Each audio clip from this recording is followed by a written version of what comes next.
hung up on you. I'm in love with you. You can't be in love with me. We've been over this. You're a kid. You don't know what love means. I don't know what it means. And nobody out there knows what the hell's going on. We have laughs together. I care about you. Your concerns are my concerns. We have great sex. But you're 17 years old. By the time you're 21, you'll have a dozen relationships. Some movies age like fine wine.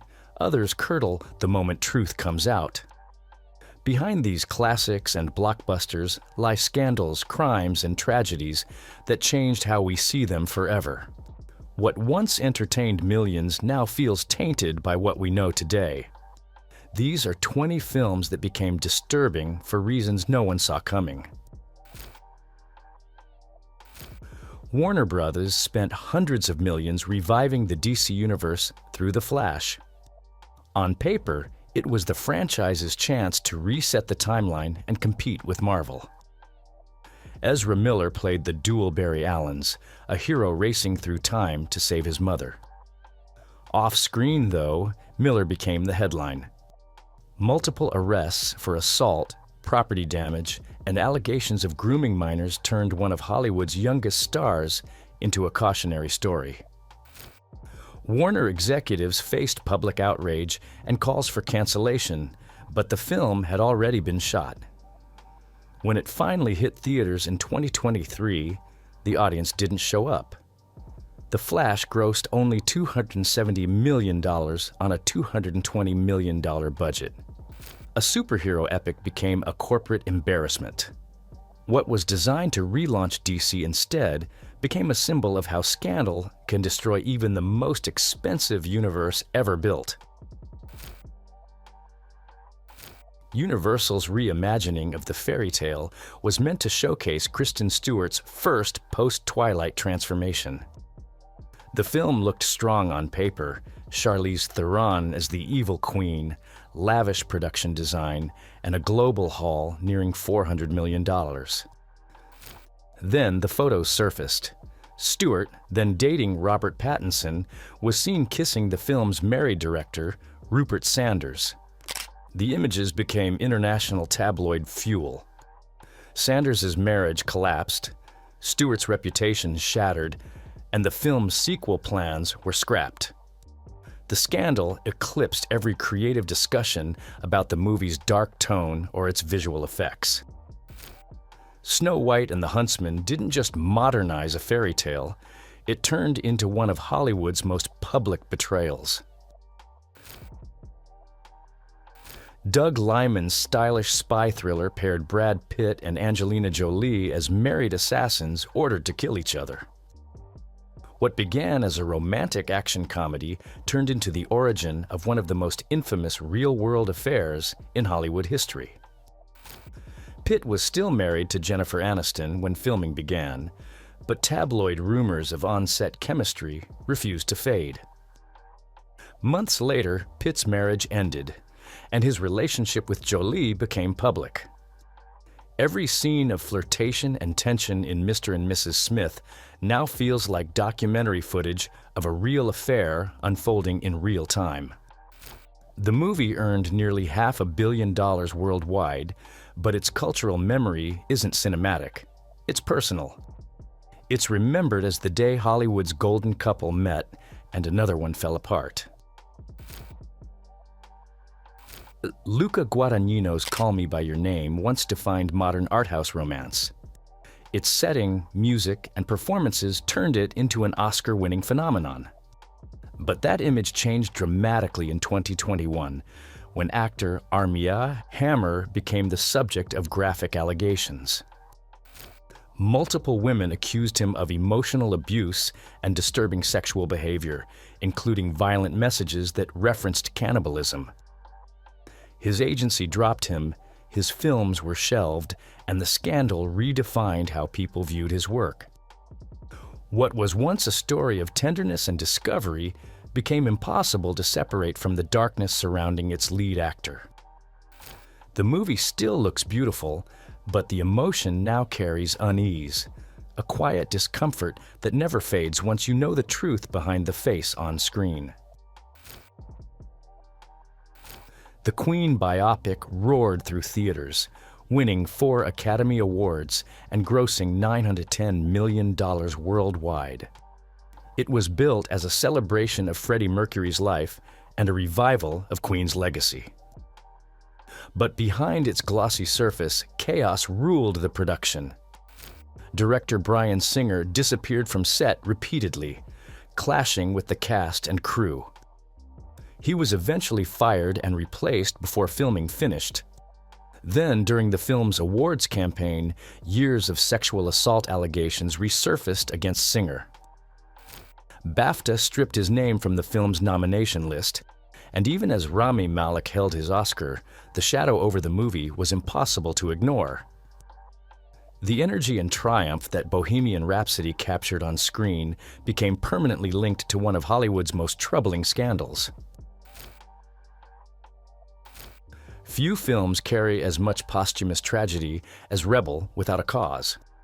It turned James Dean into an icon of restless youth, just weeks before his fatal car crash at 24. His co-stars met similar fates. Sal Mineo was murdered in Los Angeles at 37, and Natalie Wood drowned in mysterious circumstances in 1981. The film, once a celebration of rebellion, feels more like an elegy. Every scene of these young actors struggling to understand life plays against the knowledge of how little time they had left. The performances are raw, but the shadow of their deaths gives the film an eerie afterlife. It's not only a classic, it's a ghost story preserved on celluloid. David O. Russell's existential comedy was supposed to be a gentle satire about self-discovery and modern chaos. Instead, the chaos took place off-camera. During filming, Russell erupted into a violent shouting match with actress Lily Tomlin. The leaked behind-the-scenes footage, released in 2007, showed the director hurling insults, screaming profanity, and throwing objects across the set. The meltdown spread online, tarnishing the film's message of calm introspection. I Heart Huckabees preaches about ego, kindness, and enlightenment. But knowing what happened during production, every philosophical line now sounds like irony. Producer Howard Hughes wanted an epic about Mongol warlord Genghis Khan and cast John Wayne in the lead, a decision already bizarre. What no one foresaw was the production's lasting human cost. The film was shot near St. George, Utah, downwind from U.S. nuclear testing sites. Decades later, reports revealed that more than 90 of the 220 cast and crew developed cancer, including Wayne, Susan Hayward, and director Dick Powell. Radioactive dust had blown through the set and contaminated imported soil used for reshoots in Hollywood. Scientists never confirmed causation, but the numbers spoke for themselves. The third Blade film promised to close out Marvel's first major superhero trilogy, but instead, it descended into infighting. Reports from the set describe lead actor Wesley Snipes refusing to film scenes, speaking to director David Goyer through written notes, and staying isolated in his trailer. Crew members recalled tension so severe that production nearly collapsed. The movie underperformed, critics panned it, and Snipes' reputation suffered permanent damage. Within 2 years, he faced tax fraud charges and disappeared from major studio roles. Blade. Trinity marked the point where a rising star's career burned out in real time, leaving behind a film remembered less for vampires and more for the chaos that consumed it. In 1982, a stunt scene for the Twilight Zone anthology went catastrophically wrong. A helicopter exploded mid-air, killing actor Vic Morrow and 2 child extras, ages 6 and 7. The children had been hired illegally, working beyond allowed hours with real pyrotechnics overhead. Director John Landis and several crew members faced manslaughter charges. Though all were acquitted, the trial exposed a culture of negligence on Hollywood sets. The movie, meant to revive Rod Serling's classic series, instead became synonymous with one of the industry's darkest accidents. D.W. Griffith's The Birth of a Nation is often called the film that invented modern cinema. It introduced editing techniques, large-scale battle scenes, and close-up storytelling that shaped filmmaking for decades. But its artistic innovation came with a poison core. The movie glorified the Ku Klux Klan as heroic saviors and portrayed Black Americans through racist caricatures played by white actors in blackface. When it premiered, riots broke out in several U.S. cities. The NAACP protested, warning that the film would incite violence, and it did. For all its influence, its legacy remains inseparable from hate.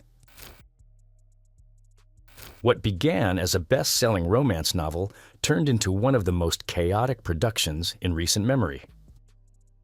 It Ends With Us, starring Blake Lively and directed by Justin Baldoni, was meant to capture the emotional gravity of Colleen Hoover's story.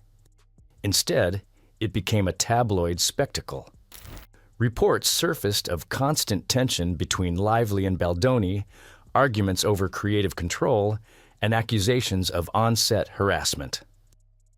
By the time the movie was released, the feud had spilled into public statements and legal threats. The drama completely overshadowed the film's release. Savage Steve Holland's offbeat teen comedy was once celebrated for its weird humor and underdog charm. But decades later, one casting choice makes it uncomfortable to watch. The Shar character of Ricky, a socially awkward stalker, was played by Dan Schneider. The same man later accused of inappropriate behavior and exploitation of young performers at Nickelodeon. Investigations and documentaries exposed years of misconduct allegations involving minors. Looking back, Schneider's portrayal of a creepy, controlling character hits uncomfortably close to home. When The Blind Side released, it became an American classic overnight, a feel-good tale of compassion that won Sandra Bullock an Oscar. But in 2023, its foundation cracked. Real-life football player Michael Oher revealed he was never adopted by the Tuohy family as depicted in the movie. Instead, they placed him under a conservatorship that allowed them to control his finances and profit from his likeness. The revelation turned the inspirational story into something darker, a case study of manipulation and exploitation. Ron Howard's Oscar-winning biopic about mathematician John Nash won 4 Academy Awards and was praised for humanizing mental illness. Yet the truth behind it is much more complicated. Nash's real life included anti-Semitic statements, infidelity, and violent delusions far beyond what the film showed. His wife Alicia, who stood by him through his illness, suffered deeply, details erased from the script. By simplifying his struggles into a romanticized narrative, A Beautiful Mind created a version of truth that never existed. It remains an impressive film, but for historians and scholars, it stands as an example of how Hollywood can rewrite reality to make genius look clean. Bernardo Bertolucci's Last Tango in Paris was hailed as groundbreaking for its raw sexual realism, but its most infamous scene hides one of cinema's darkest betrayals. Actress Maria Schneider, only 19 at the time, revealed years later that the now notorious butter scene was not disclosed to her beforehand. Both Bertolucci and Marlon Brando decided to surprise her to capture a real reaction. What the world saw as powerful performance was in fact real fear and humiliation. Schneider said she felt raped both emotionally and physically. A children's movie about a curious cat and a pug became one of the most troubling stories in animal filmmaking. Shot in Japan over 4 years, The Adventures of Milo and Otis used real animals in elaborate stunts. from falling off cliffs to drifting down rivers. After its release, animal rights groups investigated claims that multiple animals were injured or killed during production. The studio denied wrongdoing, and no official charges followed, but the rumors have never faded. Watching it today, the realism feels eerie rather than charming. What should have been innocent entertainment now raises a disturbing question. How much suffering was hidden to make it look cute? At the time, Heathers was a daring satire about teen angst, bullying, and murder in American high schools. Its dark humor and violence felt outrageous and fictional. Decades later, it feels far too real. With the rise of school shootings and youth violence, scenes of bomb threats, suicide jokes, and classmates turning on one another hit differently. Networks that tried to remake Heathers for TV in 2018 delayed it multiple times because real-life tragedies kept occurring. What was once a cult classic is now nearly impossible to watch without the context of modern America's violence. The film's clever writing hasn't changed, only the world around it has. The Poltergeist franchise terrified audiences, but its off-screen events were even more chilling. Child actress Heather O'Rourke, who played Carol Ann, died suddenly at age 12 just before the sequel's release. Her co-star, Dominique Dunne, had already been murdered by an abusive ex-boyfriend. Fans began calling the production cursed. Whether coincidence or not, the sense of dread attached itself permanently to the films. Watching O'Rourke cry, "They're here," carries a new sadness. Poltergeist wasn't just about spirits haunting a family. It became a haunting of Hollywood itself. For decades, Harvey Weinstein defined prestige cinema. Through Miramax and the Weinstein Company, he produced Shakespeare in Love, Pulp Fiction, Good Will Hunting, and hundreds more. But behind the awards and speeches was decades of abuse. Over 80 women accused Weinstein of harassment, coercion, and assault, sparking the global Me Too movement. Nearly every film he touched is now viewed differently. The Oscars, the praise, the art itself tainted by what was happening off-camera. Every frame hides a story darker than the script. Subscribe now for more films that Hollywood wishes you'd forget.